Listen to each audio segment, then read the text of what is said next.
Kasi tinanong ko po, nasaan yung pera? Igaling sa hirap. Ngayon, hindi malaba kung nasaan. Tapos ang sabi sa akin, umalis ka na sa iglesia. Punyeta ka, Opo. Daniel Rason. Ito ang ikatlo ng pagparian ko sa inyo. Hindi ako magiging pabigat sa inyo sapagkat hindi namin inahanap ang inyo kundi kayo. Ano? Hindi nararapat na ipagtipon ng mga anak ang mga magulang, kundi ng mga magulang ang kanilang mga anak. Kaya hindi Opo. ako magiging pabigat sa inyo. Ito pong si Daniel Rason ngayon, mga kapatid, konting kibot, biro mo, pupunta siya sa Canada. Ang mag-finance ng kanyang tour is yung mga kapatid. Tapos, uuwi ng Pilipinas, merong baong-baong 600 million. Demonyo ka! Tingnan niyo Yung tulong mga ba, ano ba bobo yun? kayong mga manggagawa kayo. Mga bobo kayo, Yun. mga KNP kayo. Bobo kang Daniel Rason. Sinusuportahan niyo yung ano? Hello po, brother Manolito de la Paz. Kamusta po, Brad? 141 Ito po. po ng madaling araw po dyan, no, kapatid? Opo. Ano na po dito? Mag-tutok naman? Opo. Okay naman po, dito po alas 6:41 ng gabi. Opo. Opo, Yun po. sige po. Yun po, katulad po nung sinasabi ng ibang kapatid na 3 years na po kasi akong exiter, 3 years na po akong umalis sa MCGI. Tapos po, ano po kami, naghahanap po ako ng grupo na pwedeng makapagpatuluyan ng mga aral. Nag-message po ako kay Yuli, pero nung panahon na yun, wala pa po. Hanggang sa nagsama-sama po kami ni Yuli. Tapos after a year, may napansin po rin kami na ayaw niya magpatawag ng puno, pero yung mga desisyon, may mga officers po kasi na nag-aano ng mga alituntunin sa aming samahan. Ang problema, kapag nagpagkasunduan namin, hindi naman niya inaaprubahan, siya pa rin na nasusunod. Sabi ko, anong saysay ng officer? Yun lang po. Kaya sabi ko, kaya po marami pong nag-aalisan din sa grupo nila. Yan. Kapatid actually, nag-send po siya ng request sa akin nung start po akong nagsasalita regarding sa mga nag-send siya ng friend request after 2 weeks doon po palang inaccept yung kanyang friend request. And alam ko na kung ano po yung pakay po niya sa akin. Kaya po, noong pong nag-ano siya, akala niya na isahan niya ako, hindi niya alam, pinapadama ko lang po siya. Ayun, nahuli siya, na nakuha ko yung ano niya, talagang pakay niya, nahuli ko yung pakay niya, na gusto niya akong pasamain din, pamalian na nagsisinungaling ako, and wasakin yung credibility ko. Sabi ko nga po, sabi ng Biblia, kung ang Diyos ang aking katulong, anong magagawa ng tao sa akin? Kahit na sino pa yan, kahit na si Satanas yan, walang magagawa. Kasi sabi ng Biblia, ang anghel ng Panginoon ay umahantong sa buong palibot ng nakatatakot sa kanya. At Ako naman, sila. kami naman po, wala naman po kami laban personal sa kanya. Kaya lang po yung sa ibang mga patakaran na iba po. Sinabi ko lang sa kanya na sa kanila, bago umalis kami, na alis kami, pero wala kaming sinabing dahilan. Opo. Kasi, Ilan taon hindi na, siya, Brad Manolito de la Paz? ano na po, 13 years. 13 years. So, Opo, buhay po si Brad Eli. Ano naman po ang pumasok sa isip nyo? Bakit po kayo sumunod doon? Bakit po, Bakit po kayo sumunod po doon kay Ulysses? Hindi naman po kami sumunod. Hindi po ako sumunod.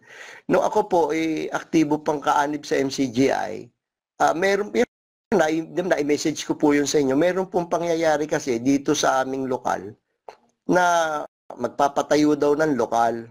Ako po, isa lang po. Hindi po. Dito po sa Rizal po, sa Rizal. Okay. Kala ko po yun sa San Leonardo.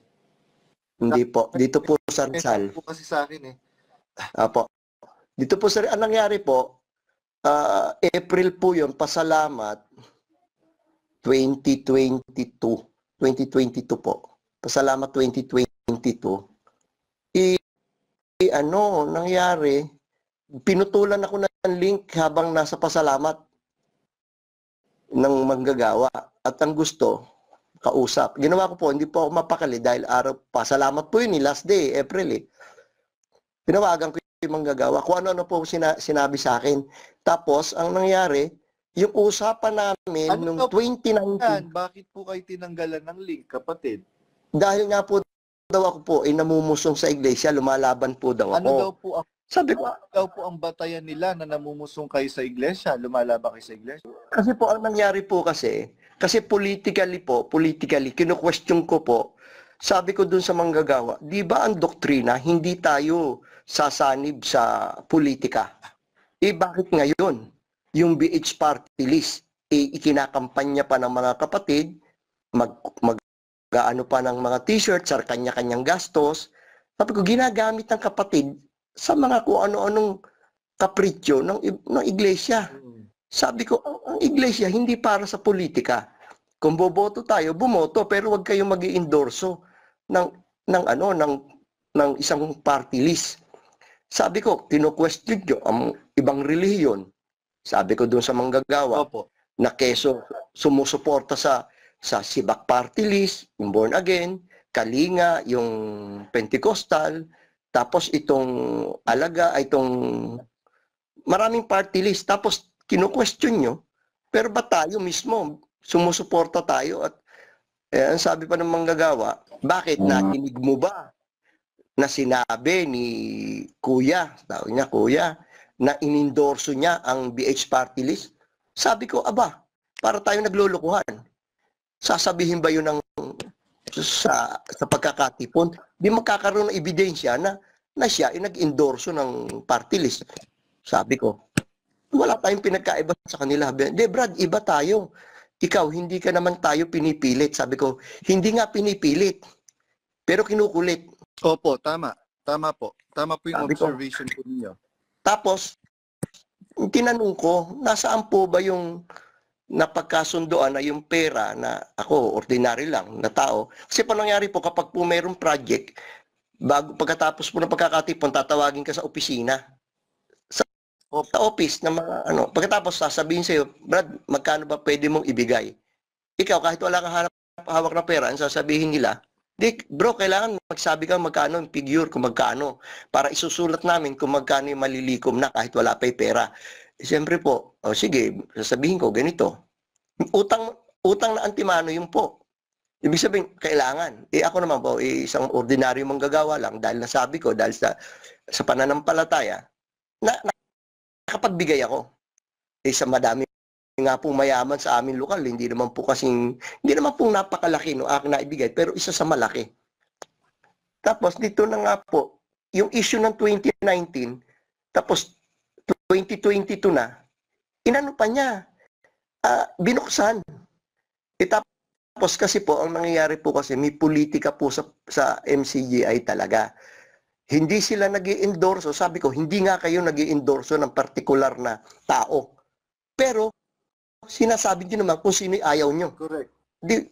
Sabi ko, kasi po ako po ay, masabi ko lang po sa inyo, ako po ay naging chairman po kasi ako ng partidong Akbayan. Akbayan Party List po dito sa buong lugar namin. At sa buong Rizal po, naging treasurer.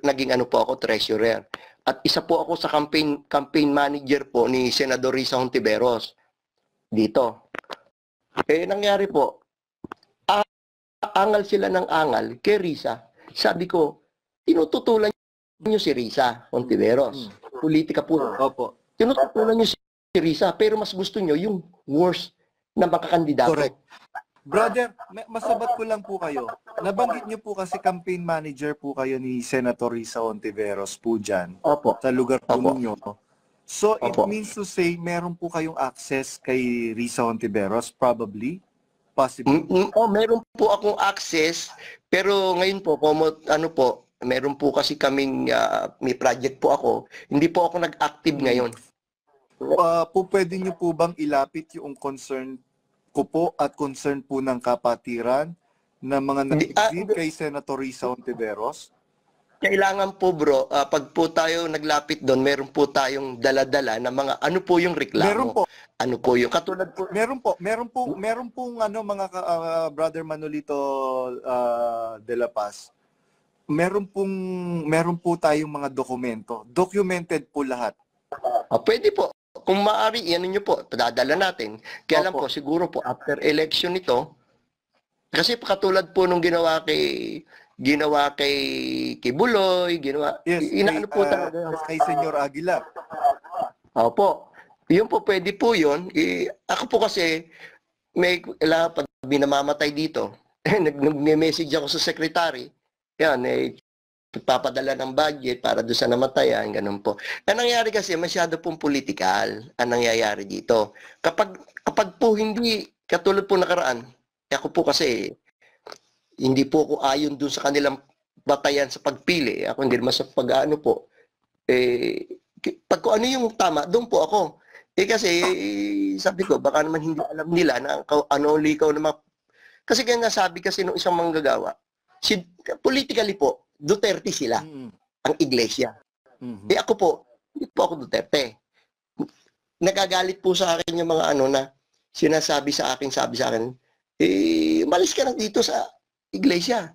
Sabi sa akin, umalis na raw ako. Sabi ko, ngayon, tinanong ko po yung manggagawa na nadistino po sa Papua New Guinea ngayon. Sino po? Anong baka kilala si Benedict. Abulensya. Ay, demonyo po yun. Demonyo po yung Abulensya na yun. Si Benedict Abulensya. Tapos, Ikaw, Benedict Abulensya, alam ko, nakikinig ka. Demonyo ka. Demonyo kang Benedict Abulensya. Alam mo, kung hindi lang namin pinasify yung mga kapatid, sigurado abukan na. Maniwala ka sa akin, Benedict Abulensya. Magpasalamat ka sa Diyos. Dahil tinuruan kami ng Diyos namin na wag gumanti ng masama sa masama. Ikaw, Benedict Abulensya, sinasabi ko sa iyo, kung hindi lang namin pinasify yung mga kapatid na ginawa ninyo ng masama dyan sa Papua New Guinea, abukan na. Kaya ganito po. Ako naman po, wala naman po akong laban kay Benedict. Kaya lang po, nung panahon na yun po, ano siya, sabi ko, nung panahon na kay Duterte, sabi ko, lahat ba ng itinalaga ng Diyos na maging pangulo ng bansa, ano ng Diyos? Gusto ng Diyos? Sabi niya, oo. Ay, sabi ko, hindi. Ipinahintulot ng Diyos, sabi ko. Pinahintulot ng Diyos. Yung lahat na nauupo sa ating gobyerno, pinahintulot ng Diyos, pero hindi yan ang gusto niya. Sabi ko, kung talagang gusto ng Diyos, ang masusunod, dapat ang naupo dyan, matitino. Sabi ko sa kanya. Binigyan ko po siya ng halimbawa. Si Kim Jong-un ba? Diyos ang naglagay? Hindi siya nagsagot. Ano niyo po ginawa? Inunfriend ako. Tapos po, ito pong isa, yung Gary Perez naman po, babanggitin ko na. Yun nga po. 2019 pang issue, nasa akin pa yung konversasyon namin. Tapos ang sabi sa akin, umalis ka na sa iglesia. Kasi tinanong ko po, nasaan yung pera? Kasi po, yung pera po na ibinigay ko, hindi naman totally, hindi naman po na igaling sa hirap. Ngayon, hindi malaba kung nasaan. Nung nanghihingi sila, sinabihan kami. Nung hindi natuloy, wala na. At sabi ko, bago pa mag-umpisa po yung project na yon, na lokal, sabi ko, yung lupa po doon, may problema. Dahil ako po, may access po ako doon sa aming municipal government dito. May mga tao po akong kakilala. Registry of Deeds. Opo, alam ko po yung sistema ng mga lupa na binibenta dito. Isipin niyo po, lupa na katabi ng palengke. Isipin niyo po, katabi ng palengke, doon daw magpapatayo ng lokal. Sabi ko, kung may utak, tabi ng palengke na sa may ilog na pag bumaha sa amin, pati yung mismong palengke ipuno. Sabi ko, bakit nyo may problema? Dahil yung mismong kamag-anak ko, nagkiklaim ng mga lupa dyan at siya nabayaran dahil siya nagbabayad ng amilyar, parang siya na yung nagiging ano. Ang nga po, to make the story short, sinabi ko, hindi yun maayos. Ikomot miyembro lang ako. Ayaw naman nilang maniwala. Alam niyo po ba yung kapatid na nag-finance doon sa lupa, na nagbayad? Wala na rin ngayon. Umalis na rin. Nasaan na po siya?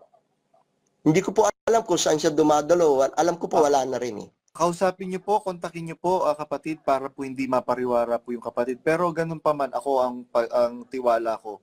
hindi naman po pababayaan ng Diyos kagaya po nung dalangin po ni Apostol San Pablo doon sa sambahayan ni Onesiporo na pagkalooban nawa ng habag ang sambahayan ni Onesiporo. Napaka-ano po ng mga kapatid na yon, yung si sister na yon. Doon po ginaganap ang mga bautismo, lalo na po. Pong pangalan po niya? Ay, wag na po at hindi ko po na, ayoko pong banggitin dito sa ano. Pero alam na po ng mga kapatid dito kung sino yon. Napaka iinit na Sige mga po. kapatid sa Ano po sila? Mag-asawa po sila? Pamilya sila? Mag-asawa, pamilya po, pamilya. Sige, mga kapatid, kung alam ko po, nakikinig po kayo, kung sino man po kayong binabanggit ni Brother Manolito de la Paz, alam ko po, maraming nakikinig sa akin. Mag-message lang po kayo sa akin, mga kapatid. At wag po kayong mawawalan ng pag-asa sa buhay na ang Diyos po, sabi po sa Biblia sa Hebreo 6:10, ang Diyos ay hindi liko upang limutin ang inyong mga gawa at ang inyong pag-ibig na ipinaglingkod sa mga banal. Ang Diyos po, mga kapatid, hindi po yan liko, mga kapatid.